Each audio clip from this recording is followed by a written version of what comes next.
In London, thousands hit the streets furious at Israel, demanding an end to the continued onslaught of Palestinians, while incensed at the evident bias in much of the mainstream media coverage, which is accused of shamelessly pushing the Israeli narrative. There's a well-established channel between the Israeli government and between all mainstream news sources, meaning that they get threatened with legal action, they get aggressive emails and letters and even tweets from members of the Israeli government. All the media pretty much has been disgraceful, and they buy this narrative that these are clashes between two hostile camps that are completely incomprehensible, as if, you know, both sides are equally culpable. What is happening here is a continuation, a deepening, an acceleration of Israeli aggression.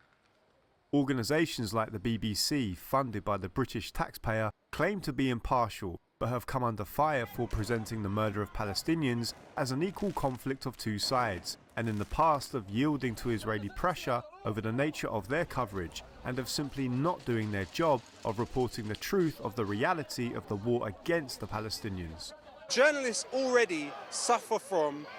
in this country, through the DSMA committee, through the D-Notice committee, through the other ways in which the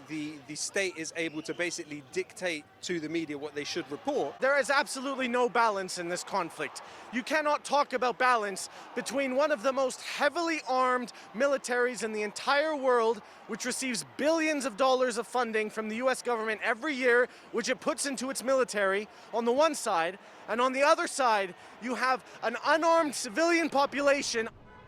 While Israel shows no sign of stopping the attacks on Palestinian men, women and children, millions around the world are demanding an end to the slaughter, and that mainstream media, which maintains incredible influence over public opinion, tell the facts and the truth about the devastating deadly impact of the brutalization of the Palestinians. As Israeli occupation forces continue to kill innocent Palestinians, media outlets like the BBC stand accused of siding with Israel, presenting a false narrative which is a far cry from reality.